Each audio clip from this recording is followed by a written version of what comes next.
दोस्तों, आपको बता दें कि मालदीव के राष्ट्रपति मुइज्जू के विपक्षी नेताओं ने भारत के प्रधानमंत्री मोदी जी से माफी मांगने की बात कही है। उन्होंने कहा कि पीएम मोदी से मांगिए माफी। भारत के साथ तनाव के बीच मालदीव के राष्ट्रपति मोहम्मद मुइज्जू से बोले विपक्षी नेता, दोस्तों, मालदीव हमेशा से भारत का दोस्त रहा, लेकिन हाल ही में वहां के राष्ट्रपति बने मोहम्मद मुइज्जू की नीतियों की वजह से भारत और मालदीव के रिश्तों में खटास आ गई है। मुइज्जू हमेशा से खुले तौर पर भारत के विरोध में नजर आए हैं। उन्होंने चुनाव के दौरान भी इंडिया आउट का नारा दिया था। वहीं आपको बता दें कि मालदीव के राष्ट्रपति मुइज्जू का झुकाव चीन की ओर ज्यादा रहा है। मुइज्जू के साथ प्रोग्रेसिव पार्टी ऑफ मालदीव और उनकी अपनी पीपुल्स नेशनल कांग्रेस शामिल है। पिछले साल नियमों में बदलाव करके संसद को यह अधिकार दिया गया था कि सबसे बड़ी पार्टी एमडीपी बिना अल्पसंख्यक पार्टियों के समर्थन के मुइज्जू के खिलाफ महाभियोग प्रस्ताव ला सकती है। मुइज्जू के खिलाफ महाभियोग प्रस्ताव के लिए 54 वोटों की जरूरत है, जबकि विपक्षी एमडीपी के पास 56 सांसद हैं। मालदीव जमहूरी पार्टी जेपी के नेता कासिम इब्राहिम ने खुलकर कहा, पड़ोसी देश के बारे में हमें इस तरह से बात नहीं करनी चाहिए जो दोनों देशों के रिश्ते को प्रभावित करती है। मैं राष्ट्रपति मुइज्जू से औपचारिक रूप से माफी मांगने के लिए कहता हूं।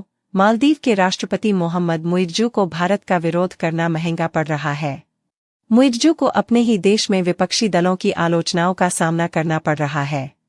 भारत विरोधी नीति के लिए एक और प्रमुख विपक्षी पार्टी एमडीपी राष्ट्रपति मोहम्मद मुइज्जू के खिलाफ संसद में महाभियोग प्रस्ताव लाने की तैयारी में है।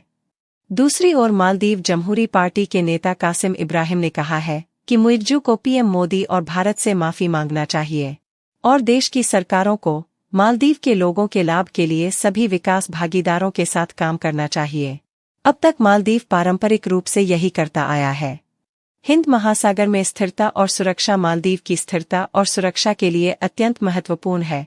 प्रधानमंत्री नरेंद्र मोदी ने लक्षद्वीप की यात्रा के दौरान इसे मालदीव के जैसा बताया था।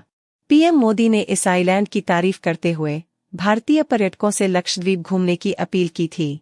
इस ट्वीट के बाद से ही मालदीव में बवाल मच गया। वहां के मंत्रियों ने पीएम मोदी के ट्वीट पर उनका विरोध किया। इसके बाद भारतीयों ने सोशल मीडिया पर मालदीव के बायकॉट का हैशटैग चला दिया। हालांकि मोदी का विरोध करने पर इन मंत्रियों को पद से हटा दिया गया था। जनवरी में राष्ट्रपति मुइज्जू ने चीन का राजकीय दौरा किया था। यह उनका पहला राजकीय दौरा था, जबकि आमतौर पर मालदीव के राष्ट्रपति पहला राजकीय दौरा भारत का करते हैं। चीन से लौटने के बाद मुइज्जू ने उसकी तारीफ भी की थी। उन्होंने कहा था, चीन हमारे आंतरिक मामलों में दखल नहीं देता। उन्होंने यह भी कहा था कि हमारा देश छोटा है, लेकिन इसका ये मतलब नहीं कि किसी को हमें धमकाने का लाइसेंस मिल गया है।